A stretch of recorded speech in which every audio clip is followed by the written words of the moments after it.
এই মেরাজকে যারা বিশ্বাস করে না তাদের আকীদার মধ্যে গলদ আছে।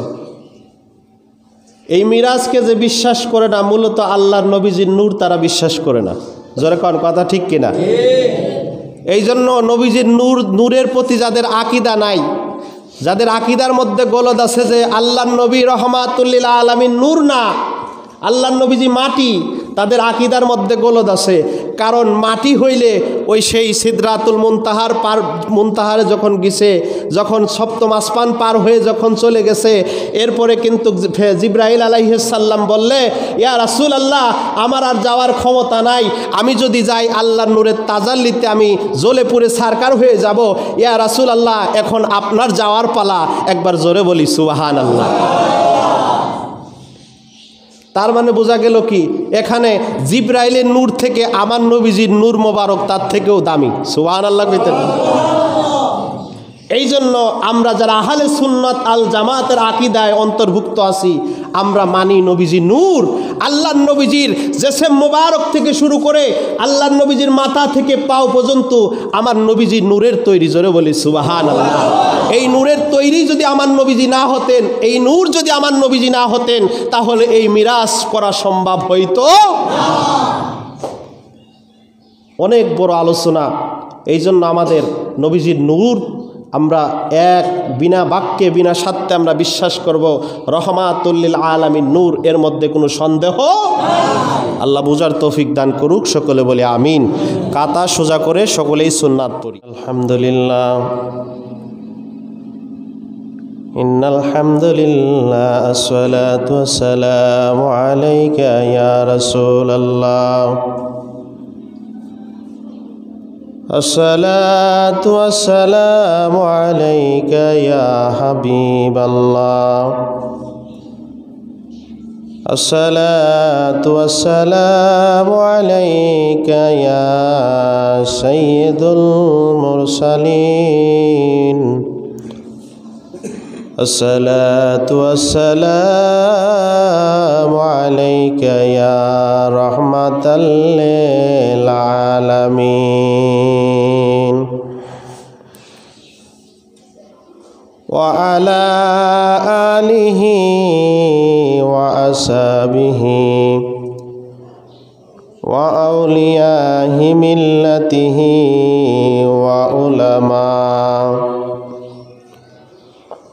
ওয়া উলামায়ে আহলে সুন্নাতিহি আজমাইন।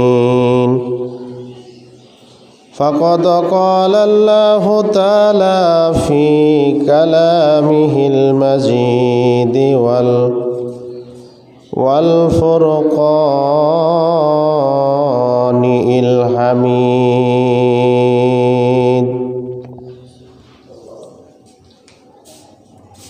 আল্লাযীনা ইয়াযকুরুনাল্লাহা কিয়ামান ওয়া qu'udan ওয়া আলা জুনুবিহিম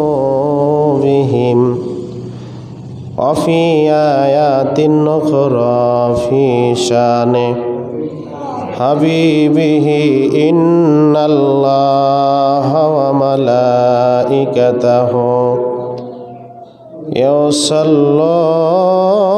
ইউসাল্লুনা আলান নবী ইয়া আইয়ুহাল্লাযীনা আমানু সাল্লু আলাইহি ওয়া সাল্লিমু তাসলিমা। আল্লাহুম্মা সাল্লি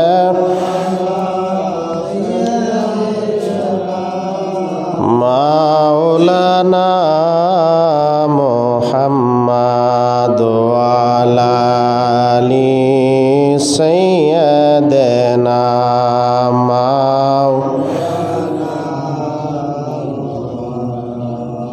বারি বারি কররে মন, এই বাড়ি ঘর তোমার নয়,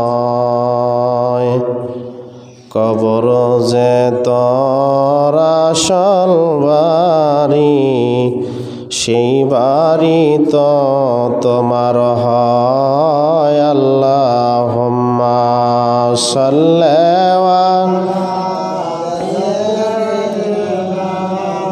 মাওলানা মুহাম্মাদ আলা আলি সাইয়্যিদিনা মুহাম্মাদ। লা ইলাহা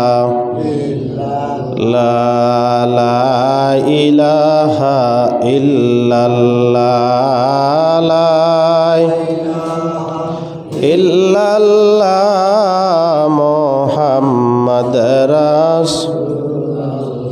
সকলে পড়ি সাল্লাল্লাহু আলাইহি ওয়াসাল্লাম। মহান আল্লাহ পাকের দরবারে অগণিত শুকরিয়া আদায় করি যে মহান রব্বুল আলামিন আজকের এই পবিত্র জুম্মার দিনে আমাদেরকে তিনার ঘরে আসার মতো বসার মতো তৌফিক দান করেছেন। সেই মহান রব্বুল আলামিনের দরবারে শুকরিয়া আনতে আদায় করে বলি আলহামদুলিল্লাহ।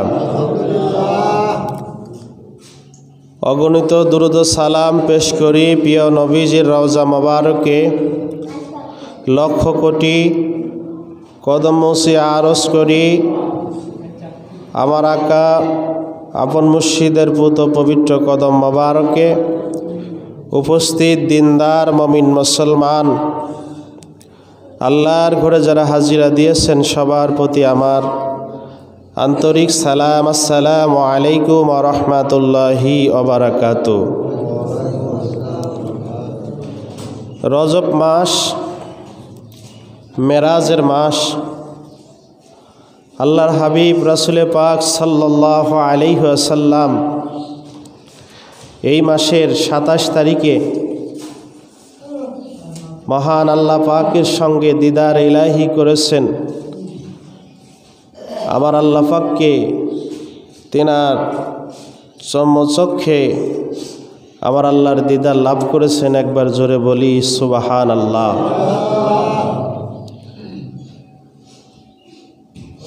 এই মাসটার মধ্যে এই শবে মেরাজ, এই মাসের যে গুরুত্ব আল্লাহ দিয়েছেন, যে আমি আল্লাহ পাক রব্বুল আলামিন এই মাসের জন্য আমার বান্দাদেরকে আমি একটা নিয়ামত দিয়েছি। সেই নিয়ামতটা হলো যে এই মেরাজের দিনে যদি কোনো মুসলমান রোজা রাখে, মহান আল্লাহ পাক রব্বুল আলামিন তার জীবনের গুনাহগুলো মাফ করে দেয়। জোরে বলি সুবহানাল্লাহ।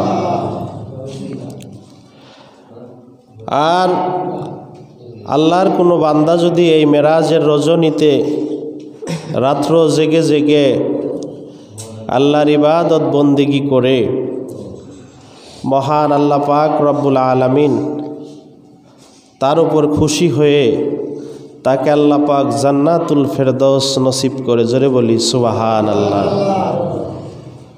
তাহলে এই মেরাজের রাত্রে আমাদের ইবাদত করতে হবে, আমাদের বন্দেগী করতে হবে। কারণ এই মেরাজের রাতটা এমন একটি মুসলমানের জন্য গুরুত্বপূর্ণ রাত, যেই রাতে আল্লাহর হাবিব আমাদের জন্য নামাজ নিয়ে এসেছিলেন। জোরে বলেন, কথা ঠিক কিনা? এই নামাজটা আমরা পেয়েছি মিরাজের মাধ্যমে। তবে মেরাজের বিশ্বাস করাটাই হলো প্রকৃত ইমানদার। কথা বলেন, ঠিক কিনা? আমাদের মধ্যে কিছু মুসলমান আছি যারা নামাজ পড়ি, রোজা রাখি, দিনের পথে চলি, তার পাশেও মেরাজের কথা শুনলে তাদের গায়ে আগুন ধরে যায়। বলে কি যে আল্লাহর নবীজি মেরাজ করেছে স্বপ্নে, আর আমাদের আহলে সুন্নাত ওয়াল জামাতের আকীদা হলো রহমাতুল লিল আলামিন মিরাজ করেছেন সশরীরে। জোরে বলি সুবহানাল্লাহ। সশরীরে আল্লাহর নবীজি রহমাতুল লিল আলামিন এই রজব মাসের 27 তারিখ দিবাগত রাত্রে মহান আল্লাহ পাকের দিদার ইলাহি করেছেন। এটা হলো আহলে সুন্নাত ওয়াল জামাতের আকীদা। তো মেরাজের আলোচনা অনেক বড় আলোচনা। তার মধ্য থেকে আমি গুরুত্বপূর্ণ কয়টি কথা আপনাদের জানাবো। আমার নবীজি মেরাজে যাওয়ার জন্য আমার আল্লাহ পাক রব্বুল আলামিন একটা বাহক পাঠিয়েছিলেন। সেই বাহকের নাম হলো, একটার নাম হলো রফরফ, আর একটার নাম হলো বুরাক। জোরে বলি সুবহানাল্লাহ। যেই দুইটা বাহকের মাধ্যমে আমার নবীজি মেরাজ করেছিলেন। আল্লাহর নবীজি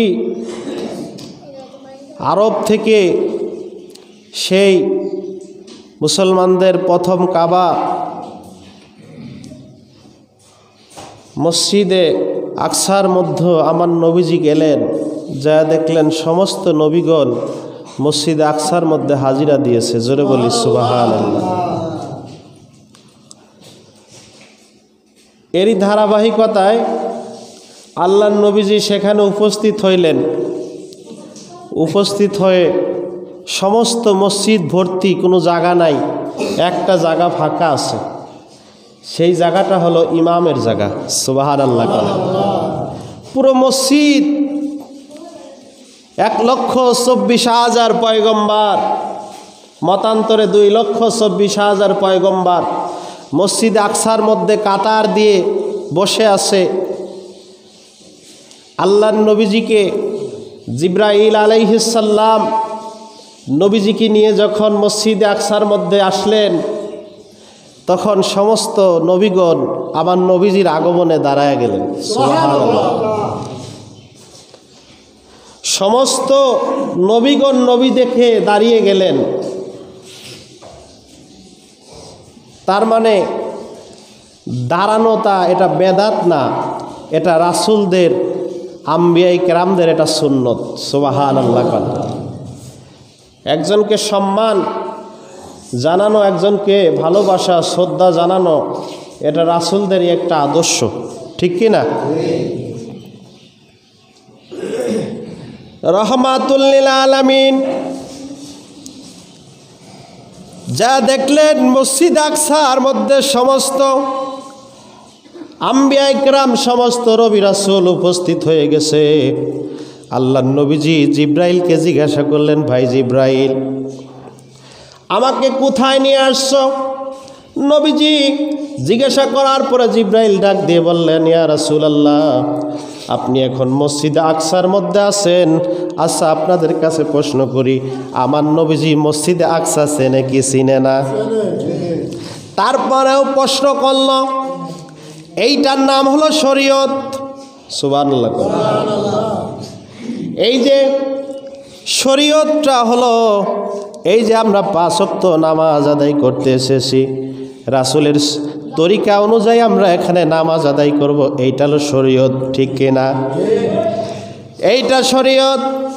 কিন্তু যদি আপনি নামাজে না আসে, যদি আপনি বলেন আমি শরীয়ত মানি, আর আপনি যদি নামাজে আসার পরে যদি আপনি নামাজ আদায় করে যদি বলেন আমি শরীয়ত মানি, এই দুইটা লোকের কথার মধ্যে পার্থক্য আছে না নাই? একজন মসজিদে আসলো না, নামাজ আদায় করলো না, বলল আমি শরীয়ত মানি। আর একজন মসজিদে এসে নামাজ আদায় করলো, সে বলল আমি শরীয়ত মানি। তাহলে দুইটা লোকের কথার মধ্যে পার্থক্য আছে না নাই? আছে।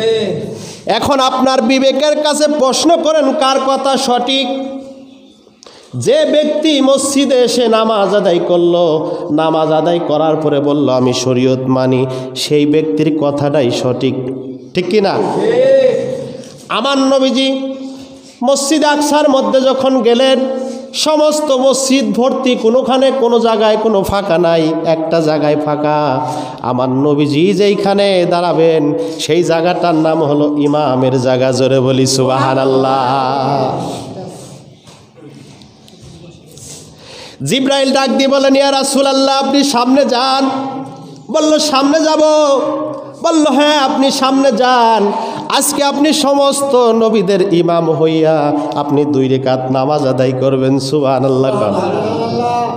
তার মানে দেখেন, নবীজি মেরাজে যাওয়ার আগেও 2 রাকাত নামাজ আদায় করেছেন, এবং তিনি একা করেন নাই, সমস্ত আম্বিয়াই কেরাম, সমস্ত নবী রাসূলদেরকে একত্রিত করে আমার নবী ইমামুল মুরসালিন হয়ে আমার নবী ইমামে দাঁড়িয়ে গেছে। সুবহানাল্লাহ। এখন যদি বলেন আপনি, আমি নবীজির আদর্শ মানব, আমি নবীজির আদর্শ অনুযায়ী চলব, তাহলে আপনার আমার আগে নামাজ আদায় করতে হবে, ঠিক কিনা? এখন যদি বলেন যে নামাজ যদি আদায় না করি তাহলে কি জান্নাতে যাইতে পারবো না? না না, আপনি জান্নাতে যাইতে পারবেন না এক ওয়াক্ত নামাজ যদি আপনি ছেড়ে দেন। আপনার যে শাস্তি, শরীয়ত অনুযায়ী যে শাস্তি রাখা হয়েছে, এই শাস্তি অনুযায়ী আপনার যদি ঈমানটা থাকে, আপনার এই শাস্তি অনুযায়ী আপনি জাহান্নামের মধ্যে, জাহান্নামের আগুনের মধ্যে আপনি আযাব ভোগ করবেন। এই আযাব ভোগ করার পরে যদি আপনার আযাব ভোগ করার পরে যদি আপনার আযাব শেষ হয়ে যায়, এরপরে আল্লাহ আপনাকে জান্নাতে দিতে পারে। এ মুসলমান, গভীর মনোযোগ লাগান।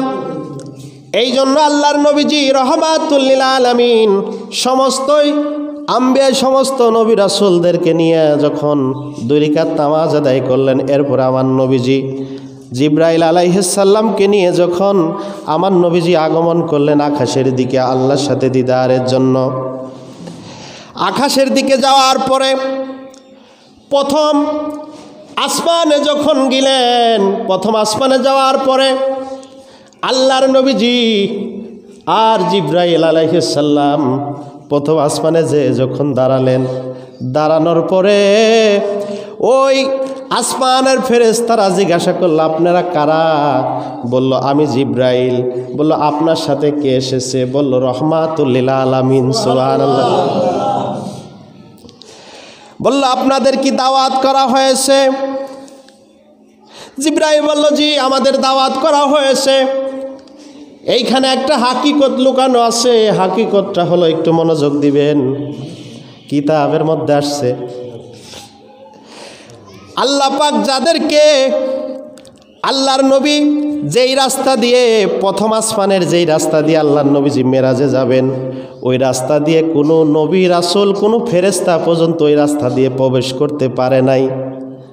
কোনো ফেরেশতা প্রবেশ করতে পারে নাই। হাকিকতটা হলো যে ওই ফেরেশতারা, জিব্রাইল আলাইহিস সালাম হলো সমস্ত ফেরেশতাদের সর্দার। সুবহানাল্লাহ কইতেন না? সমস্ত ফেরেশতাদের সর্দার জিব্রাইল আলাইহিস সালাম। কিন্তু আসমানের ফেরেশতা বলল, আপনারা কারা? আপনারা কারা? কি জন্য এসেছেন? বলল, আপনাদের কি দাওয়াত করা হয়েছে? জিব্রাইল আলাইহিস সালাম বললেন, হ্যাঁ, আমাদের দাওয়াত করা হয়েছে। বলল, তাহলে আপনাদের এই আসমানের দরজা খুলে দেওয়া হবে। এইবার জিব্রাইল আলাইহিস সালাম প্রশ্ন করলেন, ও ফেরেশতারে, তুমি যে আমাকে কি চেনো না? আমি ভাই জিব্রাইল, আমি তোমাদের সর্দার। বলল, হ্যাঁ, আপনি আমাদের সর্দার, আপনি জিব্রাইল আলাইহিস সালাম। তবে আপনাকে চিনার ব্যবস্থা আল্লাহ পাক আমাকে রাখে নাই, কারণ ফেরেশতারা তো সবসময় আল্লাহর হুকুমে চলে, ঠিক কিনা? বলল, কি কারণে রাখে নাই?